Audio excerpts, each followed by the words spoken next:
ನಮಸ್ಕಾರ ವೀಕ್ಷಕರೇ ಚುನಾವಣೆಯ ಬೆನ್ನಲ್ಲೇ ಯೋಗೇಶ್ವರ್ ಅವರು ಆಡಿದಂತಹ ಮಾತು ರಾಜ್ಯಾದ್ಯಂತ ಸಂಚಲನವನ್ನು ಮೂಡಿಸ್ತಾ ಇದೆ. ಉಪಚುನಾವಣೆ ಘೋಷಣೆಯಾದ ಆರಂಭದಲ್ಲಿ ಇದ್ದಂತಹ ಹುಮ್ಮಸ್ಸು ಯೋಗೇಶ್ವರ್ ಅವರಲ್ಲಿ ಈಗ ಕಾಣಿಸ್ತಾ ಇಲ್ಲ. ಅವರ ಮಾತಿನ ದಾಟಿಯೇ ಬದಲಾಗಿದೆ ವೀಕ್ಷಕರೇ. ವೈಯಕ್ತಿಕ ಮತ ಬ್ಯಾಂಕನ್ನು ಹೊಂದಿರುವಂತಹ ಅವರು ಚನ್ನಪಟ್ಟಣದಲ್ಲಿ ಪ್ರಾಬಲ್ಯವನ್ನು ಹೊಂದಿದ್ದಾರೆ. ಪಕ್ಷೇತರರಾಗಿ ನಿಂತು ಗೆದ್ದಂತಹ ಇತಿಹಾಸ ಅವರಿಗಿದೆ. ಇನ್ನು ಈ ಹಿಂದೆ 2 ಚುನಾವಣೆಯಲ್ಲಿ ಅವರು ಸೋಲನ್ನು ಕಂಡಿದ್ರೂ ಸಹ ಅವರು ಪಡೆದಂತಹ ಮತಗಳು ಕಡಿಮೆ ಏನಲ್ಲ. ಇಷ್ಟೆಲ್ಲ ಕ್ಷೇತ್ರದಲ್ಲಿ ಪ್ರಾಬಲ್ಯವನ್ನು ಹೊಂದಿರುವಂತಹ ಯೋಗೇಶ್ವರ್ ಅವರು ಈ ಒಂದು ಉಪಚುನಾವಣೆಯನ್ನು ಬಹಳ ಸುಲಭವಾಗಿ ಗೆಲ್ಲುವ ಆಲೋಚನೆಯಲ್ಲಿದ್ದರು. ಇನ್ನು ಬಿಜೆಪಿ ನಡೆಸಿದಂತಹ ಆಂತರಿಕ ಸಮೀಕ್ಷೆ ಯೋಗೇಶ್ವರ್ ಅವರ ಆತ್ಮವಿಶ್ವಾಸವನ್ನು ಹೆಚ್ಚಿಸಿತ್ತು. ಕಾಂಗ್ರೆಸ್ ಸೇರ್ಪಡೆಯಾದ ನಂತರದಲ್ಲಿ ಅದೇ ಹುಮ್ಮಸ್ಸಿನಲ್ಲಿ ಅಖಾಡಕ್ಕಿಳಿತಾರೆ. ಬಿರುಸಿನ ಪ್ರಚಾರವನ್ನು ಮಾಡಿದ್ರು. ಡಿ.ಕೆ. ಬ್ರದರ್ಸ್ ಸಹ ಅವರ ಬೆನ್ನಿಗೆ ನಿಂತರು. ಆರಂಭದಲ್ಲಿ ಚನ್ನಪಟ್ಟಣದಲ್ಲಿ ಬಿರುಸಿನ ಪ್ರಚಾರದ ಸಂದರ್ಭದಲ್ಲಿ ವಾಕ್ಸಮರವನ್ನೇ ನಡೆಸಿದ್ರು. ಇನ್ನೇನು ಕ್ಷೇತ್ರವನ್ನು ಗೆದ್ದೇ ಬಿಟ್ಟಿದ್ದೇವೆ ಅನ್ನುವಂತೆ ಕ್ಷೇತ್ರದೆಲ್ಲೆಡೆ ಸಂಚಾರವನ್ನು ಮಾಡಿದ್ರು. ಆದರೆ ಚುನಾವಣೆಯ ನಂತರದಲ್ಲಿ ಯೋಗೇಶ್ವರ್ ಅವರಲ್ಲಿ ಆ ಹುಮ್ಮಸ್ಸು ಕಾಣಿಸ್ತಾ ಇಲ್ಲ. ವೀಕ್ಷಕರೇ, ಯೋಗೇಶ್ವರ್ ಅವರ ಹೇಳಿಕೆಯನ್ನು ನೀವು ಸಹ ಗಮನಿಸಿರ್ಬೋದು.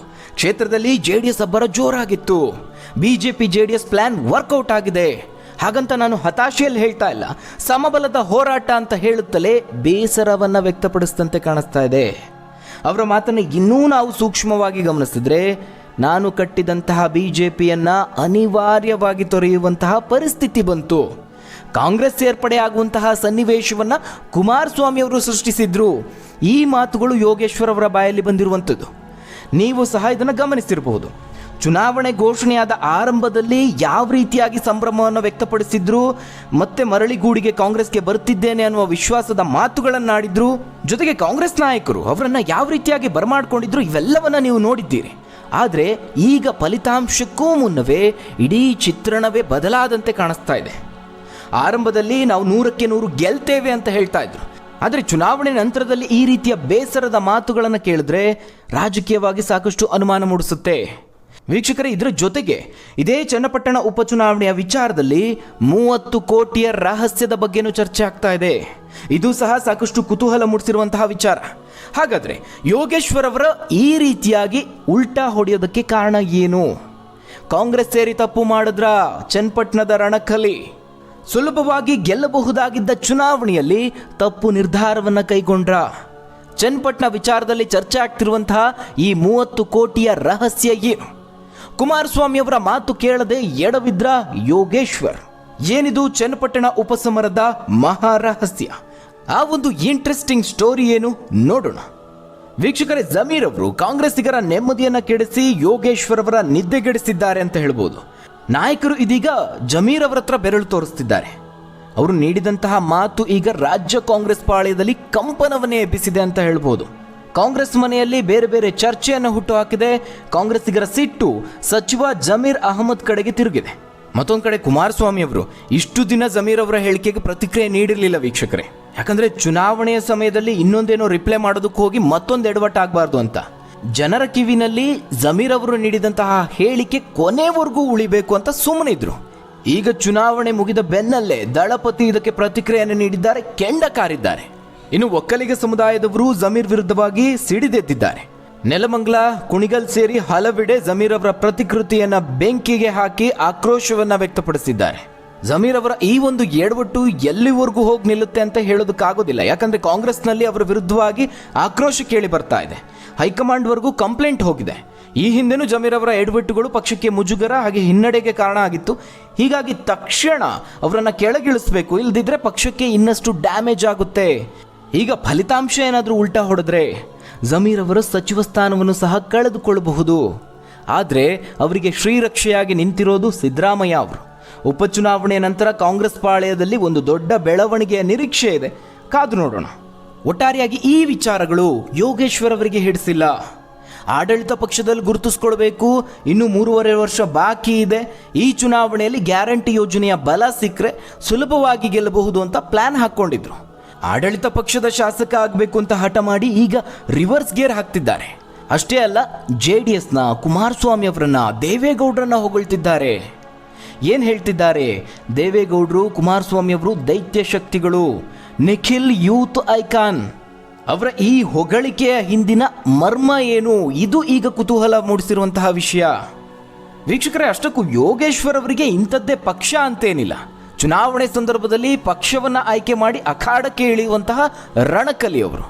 ಚನ್ನಪಟ್ಟಣದಲ್ಲಿ ಕಾಂಗ್ರೆಸ್ ಆಗಲಿ, JDS ಆಗಲಿ, BJP ಆಗಲಿ ಅಥವಾ ಈ ಮೂರೂ ಪಕ್ಷಗಳು ಒಂದಾದರೂ ಪಕ್ಷೇತರರಾಗಿ ಫೈಟ್ ಕೊಡುವಂತಹ ತಾಕತ್ತು ಯೋಗೇಶ್ವರ್ ಅವರಿಗಿದೆ. ಆದರೆ ಈ ಬಾರಿ ಅವರಿಗೆ ತುಂಬ ಆಯ್ಕೆಗಳಿತ್ತು, ಒಳ್ಳೆಯ ಅವಕಾಶ ಇತ್ತು. ಮತ್ತೊಂದು ಕಡೆ ಕುಮಾರಸ್ವಾಮಿ ಅವರೇ ಒಂದೊಳ್ಳೆಯ ಆಫರನ್ನು ಯೋಗೇಶ್ವರ್ ಅವರಿಗೆ ಕೊಟ್ಟಿದ್ರು ಅಂತಲೂ ಹೇಳಲಾಗ್ತಾ ಇದೆ. JDSನ ಚಿಹ್ನೆ ಅಡಿಯಲ್ಲಿ ಸ್ಪರ್ಧೆ ಮಾಡಿ ಮೈತ್ರಿ ಅಭ್ಯರ್ಥಿಯಾಗಿ ಅಂತ ಆಫರ್ ಕೊಟ್ಟಿದ್ರಂತೆ. ಮತ್ತೊಂದು ಕಡೆ ದೆಹಲಿನಲ್ಲಿ ಎಲ್ಲವೂ ಮೊದಲೇ ಫೈನಲ್ ಆಗಿತ್ತು. DK ಬ್ರದರ್ಸ್ ಮೊದಲೇ ಒಂದು ಹಂತದ ಮಾತುಕತೆಯನ್ನು ಮಾಡಿ ಮುಗಿಸಾಗಿತ್ತು ಅಂತ ಹೇಳಲಾಗುತ್ತೆ. ಇನ್ನು JDS ಕಡೆ ಅನಿವಾರ್ಯವಾಗಿ ನಾವು ನಿಖಿಲ್ ಅವರನ್ನು ಕಣಕ್ಕಿಳಿಸ್ಬೇಕಾಯಿತು ಅಂತ ಕುಮಾರಸ್ವಾಮಿ ಅವರು ಹೇಳ್ಕೊಳ್ತಾರೆ. ಅದೆಷ್ಟು ನಿಜಾನೋ ಗೊತ್ತಿಲ್ಲ. ಅದೇನೇ ಇದ್ರೂ ಯೋಗೇಶ್ವರ್ ಅವರಿಗೆ ಆಯ್ಕೆ ಇತ್ತು. ಒಂದು ವೇಳೆ ಅವರೇನಾದರೂ ಮೈತ್ರಿ ಅಭ್ಯರ್ಥಿಯಾಗಿ ಸ್ಪರ್ಧಿಸಿದ್ದಿದ್ರೆ ಕಾಂಗ್ರೆಸ್ಗೆ ಅದು ಕಷ್ಟ ಆಗ್ತಾ ಇತ್ತು. ಯಾಕಂದರೆ DK ಸುರೇಶ್ ಅವರು ಬಹುತೇಕ ಅಲ್ಲಿ ನಿಲ್ತಾ ಇರಲಿಲ್ಲ. ಅದಕ್ಕೆ ಬೇರೆಯದ್ದೇ ರಾಜಕೀಯ ಕಾರಣ ಇದೆ. ಹೀಗಾಗಿ ಒಂದು ಡಮ್ಮಿ ಕ್ಯಾಂಡಿಡೇಟ್ನ ಆಯ್ಕೆ ಕಾಂಗ್ರೆಸ್ಗೆ ಆಗ ಅನಿವಾರ್ಯ ಆಗ್ತಾ ಇತ್ತು. ಯೋಗೇಶ್ವರ್ ಅವರು ಬಹಳ ಸಿಲ್ಲಿಯಾಗಿ ಚುನಾವಣೆಯನ್ನು ಗೆಲ್ತಿದ್ರು, ದೊಡ್ಡ ಮಟ್ಟದ ಅಂತರದಲ್ಲಿ ಗೆಲುವು ಆಗ್ತಿತ್ತು. ಈ ರೀತಿಯಾದಂತಹ ಒಂದು ದೊಡ್ಡ ಅವಕಾಶ ಇದ್ರೂ ರಿಸ್ಕ್ ತಗೊಂಡ್ರ ಯೋಗೇಶ್ವರ್ ಅವರು, ಅವಕಾಶವನ್ನು ಕೈ ಚೆಲ್ಲಿದ್ರ ಅಥವಾ ಬೇರೆಯದ್ದೇ ತೆರೆಮರೆಯ ಆಟ ಇದೆಯಾ ಇದ್ರ ಹಿಂದೆ? ಈ ರೀತಿಯಾದಂತಹ ಪ್ರಶ್ನೆಗಳು ಉದ್ಭವ ಆಗುತ್ತೆ. ಈಗ ನಾವು ತೆರೆಮರೆಯ ಆಟದ ವಿಚಾರಕ್ಕೆ ಬಂದರೆ ಅಲ್ಲಿ ಯಾವುದೇ ಕೋನದಲ್ಲಿ ನೋಡಿದ್ರೂ ನಮಗೆ ಕುಮಾರಸ್ವಾಮಿ ಅವರು ಕಾಣಿಸ್ತಾರೆ. ಚನ್ನಪಟ್ಟಣದಿಂದ ಕುಮಾರಣ್ಣ ಅವರನ್ನು ದೂರ ಇಡಬೇಕು, ರಾಜಕೀಯವಾಗಿ ಬಗ್ಗು ಬಡಿಬೇಕು, ಇದು DK ಬ್ರದರ್ಸ್ ತಂತ್ರ. ಇದಕ್ಕೆ ಒಳ್ಳೆಯ ಸಾರಥಿ ಬೇಕಿತ್ತು. ಯೋಗೇಶ್ವರ್ ಅವರು ಕೊನೆ ಕ್ಷಣದಲ್ಲಿ DK ರಥವನ್ನು ಏರಿದ್ರು. ಆದರೆ ಏನಾಯಿತು? ನಾನು ಬೂತ್ ಮಟ್ಟದಲ್ಲೂ ಮಾಹಿತಿಯನ್ನು ಕಲೆ ಹಾಕಿದ್ದೀನಿ, ಕ್ಷೇತ್ರದೆಲ್ಲೆಡೆ ಸಂಚಾರವನ್ನು ಮಾಡಿದ್ದೀನಿ ಅಂತ ಹೇಳ್ತಾ JDS ಅಬ್ಬರ ಜೋರಾಗಿತ್ತು. ಈ ರೀತಿಯಾಗಿ ಫಲಿತಾಂಶಕ್ಕೂ ಮುನ್ನವೇ ಸೋಲಿನ ಸುಳಿವನ್ನು ಕೊಟ್ಟಂತೆ ಯೋಗೇಶ್ವರ್ ಅವರು ಮಾತನಾಡ್ತಿದ್ದಾರೆ. ಇಲ್ಲಿ ಯೋಗೇಶ್ವರ್ ಅವರು ಕೇವಲ ಚುನಾವಣೆಯ ಬೆನ್ನಲ್ಲೇ ಚುನಾವಣೆಯ ವಿಶ್ಲೇಷಣೆಯನ್ನು ಮಾಡಿದರೆ ಇಷ್ಟು ಮಹತ್ವ ಕೊಡುವಂತಹ ಅಗತ್ಯ ಇರಲಿಲ್ಲ. ಆದರೆ ಕೆಲವೇ ದಿನಗಳ ಹಿಂದಷ್ಟೇ ಕಾಂಗ್ರೆಸ್ ಸೇರ್ಪಡೆಯಾಗಿ ಈಗ JDSನ ಹೊಗಳ್ತಿದ್ದಾರೆ. ಕುಮಾರಸ್ವಾಮಿ ಅವರನ್ನು, ದೇವೇಗೌಡರನ್ನ ಹೊಗಳ್ತಿದ್ದಾರೆ. ಸ್ವತಃ ಅವರೂ ಸಹ ಒಕ್ಕಲಿಗ ಸಮುದಾಯದವರಾಗಿದ್ದರೂ ಒಕ್ಕಲಿಗರು ಪ್ರಾಬಲ್ಯವನ್ನು ಹೊಂದಿರುವಂತಹ ಕ್ಷೇತ್ರ ಇದು. ಖುದ್ದು ಇಳಿ ವಯಸ್ಸಿನಲ್ಲೂ ದೇವೇಗೌಡರು ತೊಡೆ ತಟ್ಟಿರೋದು ಚುನಾವಣೆಯ ವಿಶೇಷ ಅಂತ ಯೋಗೇಶ್ವರ್ ಅವರು ಅಭಿಪ್ರಾಯಪಟ್ಟಿದ್ದಾರೆ. ನನ್ನ ಮೊಮ್ಮಗನನ್ನು ಗೆದ್ದೇ ಗೆಲ್ಲಿಸ್ತೇವೆ ಅನ್ನುವ ಅವರ ಮಾತು, ಅವರ ಪ್ರತಿಜ್ಞೆ, ಅವರ ಆವೇಶದ ಭಾಷಣವನ್ನು ಇಷ್ಟರ ಮಟ್ಟಿಗೆ ನಾನು ನೋಡಿರಲಿಲ್ಲ.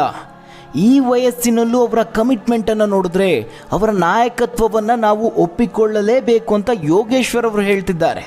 ಇನ್ನು ಕೇಂದ್ರ ಸಚಿವ ಕುಮಾರಸ್ವಾಮಿ ಅವರು ಒಬ್ಬ ದೈತ್ಯ ಶಕ್ತಿ. ಇಲ್ಲಿ ರಾಜೀನಾಮೆ ಕೊಟ್ಟು ಮಂಡ್ಯಕ್ಕೆ ಹೋಗಿ ಅರ್ಜಿ ಹಾಕಿ ಲೋಕಸಭೆ ಚುನಾವಣೆಯನ್ನು ಗೆಲ್ತಾರೆ. ಇನ್ನು ಜಿಲ್ಲೆಯಲ್ಲಿ ಕಾಂಗ್ರೆಸ್ ಶಾಸಕರಿದ್ರೂ ಅವರನ್ನು ತಡೆಯೋದಕ್ಕೆ ಆಗಲಿಲ್ಲ. ಚನ್ನಪಟ್ಟಣದಲ್ಲೂ ಹಾಗೆ ಪ್ರಚಾರಕ್ಕೆ ಬರದೇನೆ ಚುನಾವಣೆ ಗೆದ್ದಿದ್ದಾರೆ ಅಂತ ಯೋಗೇಶ್ವರ್ ಅವರು ಹೇಳ್ತಿರುವಂಥದ್ದು. ಅಂದರೆ ದೊಡ್ಡಗೌಡರು ಹಾಗೆ ಕುಮಾರಸ್ವಾಮಿ ಅವರು ದೈತ್ಯ ಶಕ್ತಿ ಅಂತ ಹೇಳ್ತಿದ್ದಾರೆ. ಇದಲ್ಲದೆ ನಿಖಿಲ್ ಕುಮಾರಸ್ವಾಮಿ ಅವರನ್ನು ಹೊಗಳ್ತಿದ್ದಾರೆ.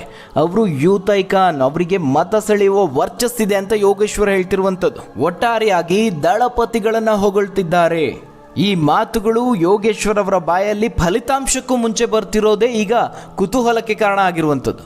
ಕಾಂಗ್ರೆಸ್ ಮೇಲೆ ಪರೋಕ್ಷವಾಗಿ ಕಿಡಿಕಾರದಂತಿದೆ. ಅರ್ಥಾತ್ DK ಬ್ರದರ್ಸ್ ಬಗ್ಗೆ ಬೇಸರವನ್ನು ಹೊರಹಾಕಿದ್ರ.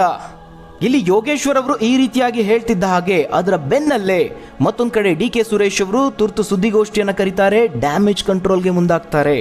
ಚನ್ನಪಟ್ಟಣದಲ್ಲಿ ಕಾಂಗ್ರೆಸ್ ಗೆಲ್ಲುತ್ತೆ, ಕಾರ್ಯಕರ್ತರು ಬೆಟ್ಟಿಂಗ್ ಜಾಲಕ್ಕೆ ಸಿಲುಕದೇ ಇರಲಿ ಅಂತ ಯೋಗೇಶ್ವರ್ ಅವರು ಆ ರೀತಿಯಾಗಿ ಹೇಳ್ತಿದ್ದಾರಷ್ಟೇ ಅಂತ ಸನ್ನಿವೇಶಕ್ಕೆ ಬೇರೆಯದ್ದೇ ಅರ್ಥ ಕೊಡುವಂತಹ ಕೆಲಸ ಸುರೇಶ್ ಅವರಿಂದ ಆಯಿತು. ಆದರೆ ಯೋಗೇಶ್ವರ್ ಅವರ ಮಾತುಗಳು ಆ ರೀತಿಯಾಗಿರಲಿಲ್ಲ. ಆ ರೀತಿಯ ಕಾಳಜಿ ಆಗಿದ್ದರೆ ಅಲ್ಲಿ JDSನ ಹೊಗಳುವಂತಹ ಅವಶ್ಯಕತೆ ಏನಿತ್ತು? ಅಂದರೆ ಒಟ್ಟಾರೆಯಾಗಿ ಒಂದು ರೀತಿ ತನ್ನ ನಿರ್ಧಾರದ ಬಗ್ಗೆ ನೋವಿನ ಮಾತುಗಳನ್ನು ಆಡಿದಂತಿದೆ. ಹಾಗಾದರೆ ಕುಮಾರಸ್ವಾಮಿ ಅವರ ಆಫರ್ ತಿರಸ್ಕರಿಸಿ ತಪ್ಪು ಮಾಡಿದ್ರ ಯೋಗೇಶ್ವರ್ ಅವರು? ಈ ಪ್ರಶ್ನೆ ಕಾಡುತ್ತೆ. ಈ ಅನುಮಾನ ನಿಜ ಅನ್ನುವಂತೆ ಅದಕ್ಕೆ ಪುಷ್ಟಿ ನೀಡುವ ಒಂದು ಹೊಸ ಬಾಂಬನ್ನು ಸಿಡಿಸಲಾಗಿದೆ. ಅದು ಬೇರಾರು ಅಲ್ಲ, JDS ಶಾಸಕನೇ ಸಿಡಿಸಿರುವಂತಹ ಬಾಂಬಿದು. ಮುಳುಬಾಗಿಲು ಶಾಸಕ ಸಮೃದ್ಧಿ ಮಂಜುನಾಥ್ ಅವರು ನೀಡಿದಂತಹ ಹೇಳಿಕೆ ಈಗ ಭಾರೀ ಸಂಚಲನವನ್ನು ಮೂಡಿಸ್ತಾ ಇದೆ. ನಮ್ಮ ಪಕ್ಷಕ್ಕೆ ಯೋಗೇಶ್ವರ್ ಅವರನ್ನು ಬನ್ನಿ ಅಂತ ಕರೆದ್ವಿ, ಟಿಕೆಟ್ ಕೂಡ ಕೊಡ್ತೀವಿ ಅಂತ ಹೇಳಿದ್ವಿ, ಆದರೆ ಅವರು ಟಿಕೆಟ್ ಜೊತೆಗೆ 30 ಕೋಟಿ ರೂಪಾಯಿಯನ್ನು ಕೇಳಿದ್ರು ಅನ್ನುವ ಸ್ಫೋಟಕ ಹೇಳಿಕೆಯನ್ನು ನೀಡಿದ್ದಾರೆ. ಅದು ಈಗ ಭಾರೀ ಸದ್ದು ಮಾಡ್ತಾ ಇದೆ. ಯೋಗೇಶ್ವರ್ ಅವರನ್ನ ಸೋತ್ರೂ ಕೂಡ MLC ಮಾಡ್ತಾರೆ. ಅವರಿಗೆ ಗೊತ್ತು ನಾನು ಜಂಪಿಂಗ್ ಸ್ಟಾರ್ ಅಂತ. ಉಪಚುನಾವಣೆಗೆ ಟಿಕೆಟ್ ಕೊಡ್ತೇವೆ, ನಮ್ಮ ಪಕ್ಷಕ್ಕೆ ಬನ್ನಿ ಅಂತ ಕರೆದ್ವಿ, ಟಿಕೆಟ್ ಕೊಡ್ತೇವೆ ಅಂತ ಹೇಳಿದ್ವಿ. ಆದರೆ ಅವರು ಚುನಾವಣೆಯ ಖರ್ಚಿನ ಜೊತೆಗೆ 30 ಕೋಟಿ ಅಮೌಂಟನ್ನು ಕೇಳಿದ್ರು ಅಂತ ಸ್ಫೋಟಕ ಹೇಳಿಕೆಯನ್ನು ನೀಡಿದ್ದಾರೆ. ಒಟ್ಟಾರೆಯಾಗಿ ಚನ್ನಪಟ್ಟಣ ವಿಚಾರದಲ್ಲಿ ದಿನಕ್ಕೊಂದು ಹಲವು ಕುತೂಹಲಕಾರಿ ಮಾಹಿತಿ ಹೊರಬೀಳ್ತಾ ಇದೆ. ಹಾಗೆ 23ರ ಫಲಿತಾಂಶ ಭಾರೀ ಕುತೂಹಲ ಕೆರಳಿಸಿದೆ. ಹಾಗಾದರೆ ವೀಕ್ಷಕರೇ, ಕ್ಷೇತ್ರದಲ್ಲಿ ಯೋಗೇಶ್ವರ್ ಅವರು ತಪ್ಪು ಮಾಡಿದ್ರಾ? ಇಲ್ಲಿ ಯಾರು ಗೆಲುವು ಸಾಧಿಸಬಹುದು? CP ಯೋಗೇಶ್ವರ, ನಿಖಿಲ್ ಕುಮಾರಸ್ವಾಮಿ ಅವರ? ತಪ್ಪದೆ ನಿಮ್ಮ ಅನಿಸಿಕೆ, ಅಭಿಪ್ರಾಯವನ್ನು ಕಮೆಂಟ್ ಮೂಲಕವಾಗಿ ತಿಳಿಸಿ. ಧನ್ಯವಾದಗಳು ವೀಕ್ಷಕರೇ.